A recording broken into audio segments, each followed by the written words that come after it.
And here we are on chapter number 13 of the book, 13 Things Mentally Strong Couples Don't Do. Chapter 13 is about changing and growing. Nothing in life is certain, but one thing is for certain: there will be change. Resilient couples are aware of that fact, and they don't stop each other or themselves from changing and growing. 25% of people fear that their partner won't like or love them anymore if they change something bigger about themselves. Here are some questions for you to examine if you and your partner are open to change and growth. Can you think of several ways that you have grown as a person over the last few years? Can you identify several ways your partner has grown as a person since you've been together? And how has your relationship grown since you started being a couple? Why do we avoid growing and changing? We might worry that our partner will outgrow us, or we will outgrow them, and that will change the relationship or even end it. We might wonder if our partner is still going to love or like us if we change something about ourselves. Or perhaps we're concerned if my partner changes, that we will also be under pressure from them to make changes. Change can be scary. Let's say my partner wants to quit smoking or drinking or eating meat. Now, perhaps I feel guilty that I'm doing something that might not be the healthiest thing to do. I feel pressured, which of course I don't like, and then I resist. Another reason that we resist change could be jealousy. We might feel left out if our partner is working towards a big goal, like getting the next promotion or a higher education, or if they make new friends or find a new spiritual community. When your partner brings up change, notice your emotional reaction, your immediate automatic thoughts, and then the assumptions you make. For example, your partner wants to start going back to church, and your emotional response might be anxiety or worry, concern. Your thought might be, now their time will be taken up by church. The assumptions you make could be, they will want me to go to church too, and I'm not sure if I want that.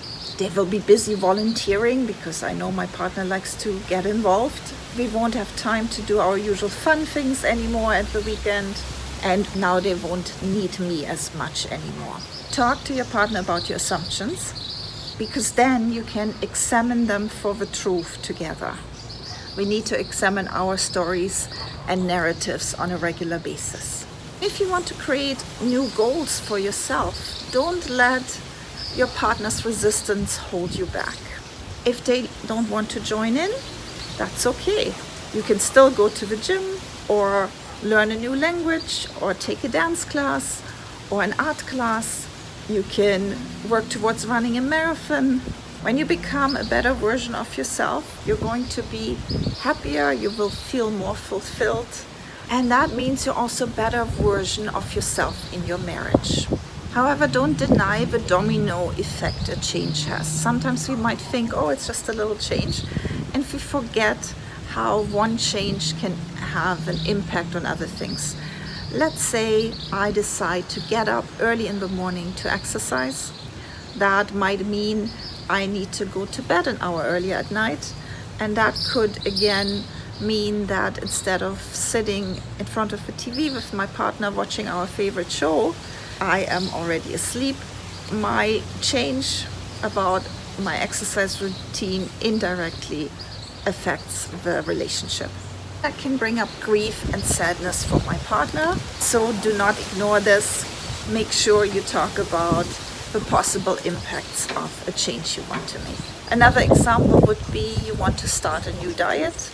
That could mean you're now cooking more at home because it's not so easy to find something in a restaurant that fits with your new diet.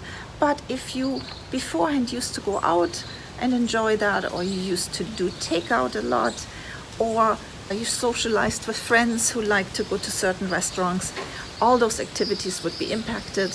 Another one is if one partner wants to reduce their alcohol intake or even stop drinking. That could also mean socializing less with friends who drink a lot.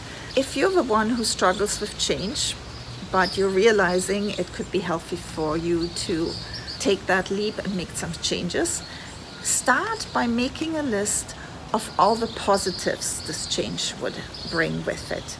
So a list of all the reasons why this change would be good. Let's see, one of you wants to move, or one of you wants to retire, or buy a house versus renting. You need to discuss your fears and concerns and focus on how this change might be positive. If you're really struggling to make decisions and accept change, get professional help. That's what therapists and coaches are for. If you're in the situation that your partner struggles, you want to make a change while they want everything to stay the same, realize this could be an experience of safety and security for them, could be deeply rooted in childhood. You need to speak about this and express your concerns. Let's say your partner is reluctant to make an important decision on a big change, to stay with the example of buying a house or moving somewhere.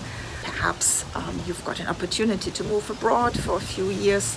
Say something to your partner like, I'm concerned if we don't move now, we'll regret not taking that opportunity later. What is not going to work is coaxing your partner, forcing your partner, or giving them a motivational speech. Another thing that shows up for couples is a different tolerance about change. Some people thrive on change, others find it hard. Same applies to taking risks. You might be the partner who wants to move every 6 months, while you would rather settle down and grow roots in one place. Or a partner who doesn't want to do the same thing twice, while you are very happy going to your favorite restaurant over and over again, or your favorite destination location. Or perhaps you're with a partner who thrives on meeting new people, while you prefer to stick to your core friend group.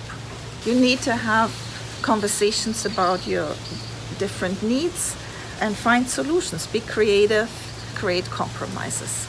If you are both struggling with change, you can challenge each other to try something new. You can try some new things together, whether that's a new restaurant or a weekend trip to a new town, or maybe you want to go to a play or a concert or a sports event, things you don't usually do. Or you could take a class together that's new for you, whether that is a language class or a cooking class, a dance class, an art class. So many things that you could explore together. It is not necessary to make huge change to bring in some excitement and newness. Just be creative and see what little steps of change might feel exciting and good for both of you.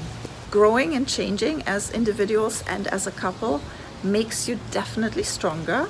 Research has shown that boredom is worse for relationships than conflicts.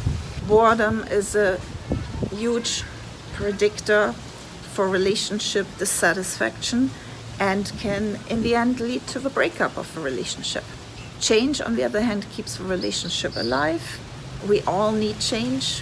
When you make a change to yourself, it sparks new interest, maybe even a little mystery, or your partner is a bit intrigued about your experiences of growth.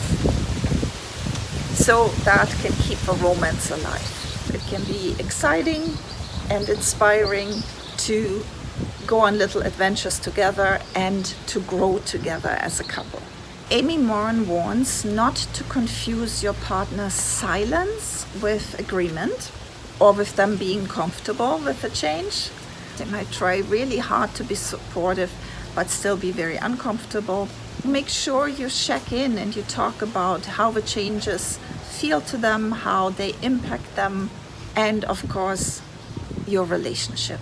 We always need to find a balance between individual fulfillment and what the relationship requires. Here are some conversation starters for you and your partner. You can talk about the ways in which you have grown as individuals or as a couple since you've been together. Talk about the changes you have already been through and how you managed to adapt to them, how you managed to cope or do very well with these changes. Talk about some things you have done to combat boredom and feeling stuck in your relationship so that you gain new appreciation for growing and learning and developing further as individuals and as a couple. This was the last video in the series. It was a great joy to talk about these 13 chapters. Please give me a like if you like this video or even the entire series. I'm also very happy to read any comments. Let me know if this was helpful. Please subscribe to my channel. There's many more videos, shorter ones, somewhat longer ones, on different relationship topics. If you click the notification bell, you will always know when a new video is posted. That's it from the Dominican Republic. Thank you so much for listening, and I'll see you again soon.